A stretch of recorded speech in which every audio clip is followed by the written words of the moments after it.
Shalom à tous et à toutes. Le thème qu'on va traiter aujourd'hui, jusqu'où va la mitzvah, l'obligation de boire du vin le jour de Purim. C'est un thème important et on voit des fois des choses qui sont bien, des fois des choses qui sont moins bien. On doit savoir jusqu'où. On a tous une mitzvah de boire du vin le jour de Purim. Quelle est la limite? Alors la Gemara nous dit, la Gemara est dans Megillah, page 7, Amoud Bet, 7b, la Gemara nous dit Chayavinish le basoume, bepuria, adeloyada.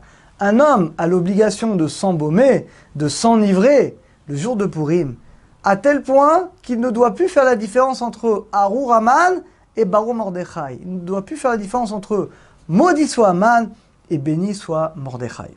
On est un peu choqué, parce que la Torah, de manière générale, la Torah nous met en garde tout le temps dans les situations où on perd notre esprit. Et le fait de se saouler, la Gemara dit que c'est une faute qui est d'une extrême gravité. Et là, on dirait de la Gemara que là, il y a une mitzvah de boire du vin. Alors d'abord, pourquoi? Pourquoi les sages ont institué une obligation de boire du vin? Alors le Chafetz Chaim m'explique tout simplement parce que le miracle a eu lieu à travers le vin. Vous savez, il y a eu beaucoup de michtés. Il y a eu d'abord le michté dans lequel les Bénis Israël ont fauté. Après, il y a eu les michtés que la reine Esther a organisés avec le roi, avec Haman. Et donc finalement, il y a eu beaucoup de miracles à travers un festin, à travers le vin. Et donc pour rappeler tous ces miracles, les Chachamim nous ont demandé de boire finalement du vin. Quelle est finalement la limite? Alors il y a différents avis. Il y en a qui disent qu'en réalité, quand on dit qu'il faut se saouler, chas v'shalom, non, c'est pas se saouler. Il y en a qui disent, le Rama ramène, il faut boire un peu plus que d'habitude. D'habitude, tu bois combien? Un verre? Et bien là, tu vas boire un verre et demi. Allez, 2 verres. Mais on t'a pas demandé non plus de faire quelque chose de complètement incroyable, de sortir des règles normales du savoir-vivre. Le Ramban Maïmonide, lui, il a compris que l'obligation de boire, c'est un peu plus que d'habitude, jusqu'à ce que tu t'endormes un petit peu. Et c'est ce que va trancher le Shulchan Arour. Tu dois boire un peu plus que d'habitude, jusqu'à ce que tu ne sais plus vraiment où tu es, et tu t'endors un petit peu. D'ailleurs, il y a une allusion à ça, que Puria c'est Purim. Mais Rachid dans la Gemara dit que Puria c'est le lit. En araméen, Puria c'est un lit. Sous-entendu que le fait de boire du vin doit t'emmener un petit peu t'assoupir. Tu vas t'assoupir un petit peu, quelques minutes, ça y est, tu as fait la mitzvah. Alors, il faut faire attention. Le Meiri nous dit, la Torah nous a jamais demandé que Dieu préserve de nous saouler, d'être dans une situation, nous de faute. Quelqu'un, ça arrive que nous, si quelqu'un se met dans cet état, il risque de dire des bêtises, il risque de faire des choses qui sont pas bien, il risque d'allumer des mitzvot. On doit faire le Birkat Hamazon, c'est le mitzvah de la Torah. Il y a le mitzvah de Mincha, il faut le faire avant le Mishté. Et Arvit, si quelqu'un il boit trop, comment il va faire Birkat? Comment il va faire Arvit? Donc dit le Meiri, la Torah n'a jamais ordonné de se saouler. Non, la Torah a dit tu dois boire un peu plus que d'habitude.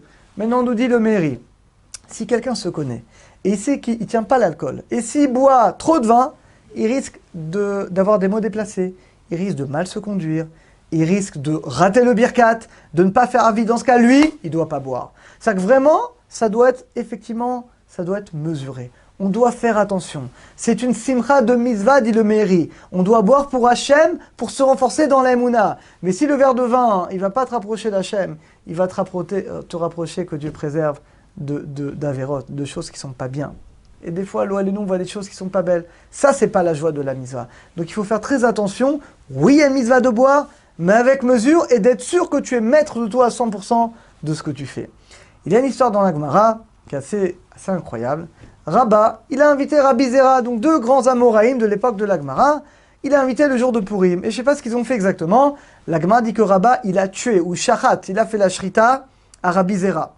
Et quand il s'est rendu compte qu'il était mort, il a prié, il y a eu un miracle, et il a pu le ressusciter. Ça, c'est un texte qui est écrit dans la Gemara.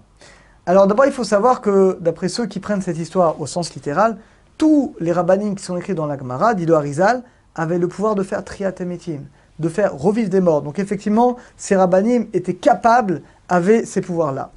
Néanmoins, le Marsha, le Yabet, c'est des grands maîtres, disent que ce texte n'est pas à prendre au sens littéral. Ça rentre dans la Haggadot, où il faut comprendre le message profond que les Chachamim nous donnent. Nous dit le Yabet, en réalité, Rabba, en l'honneur de Purim, il a fait un petit coup de magie, et il a fait semblant, je ne sais pas qu'est-ce qu'il a fait exactement, en tout cas, il a fait croire aux gens qu'il a tué Rabbi Zera. Alors je ne sais pas exactement qu'est-ce qu'il faisait, et avec un petit peu de magie, il a fait ça. Et Rabbi Zera, tellement il a eu peur, il croyait que vraiment il allait le tuer, il est mort de peur. Et là, il a dû prier à Kadosh Baruch Hu pour qu'il le ressuscite. Comme ça explique le Yabetz, le Marsha, la Gemara. Dans la Gemara dit que l'année d'après, Rabbi lui a dit, tiens, tu reviens chez moi à Purim? Il a dit, Rabbi Zer, attends, non, ça m'a suffi l'année dernière, je ne retourne pas chez toi à Purim. Alors on voit de cette histoire un petit peu extrême qu'il faut faire attention. Le vin, kol hakavod, c'est une mitzvah, mais il faut faire attention. Et n'oubliez pas que quand vous buvez le verre de vin, pas de boire pour s'éclater, pour kiffer chas shalom, mais de boire pour la mitzvah. Je bois les shem Purim pour me rapprocher d'Hachem, pour prier à Kadosh Baruch Hu. Et ça, c'est la vraie mitzvah. Alors, mesdames également, c'est écrit dans la halakha, vous devez boire, mais un petit peu. C'est pas beau, une femme qui boit beaucoup, c'est pas beau. Un petit peu, un petit demi-verre, un verre si vraiment vous avez un petit peu d'expérience, mais sinon un tout petit peu pour les femmes, mais évidemment pas plus. Maintenant, pourquoi? Pourquoi jusqu'à ce qu'on ne comprenne pas la différence entre maudit soit Mordechai et Baruch, et béni soit Aman? Alors il dit, le Gaon de Vilna, en réalité, c'est quoi la plus grande bracha? Est-ce que c'est le fait que Haman était maudit, qu'il a été pendu?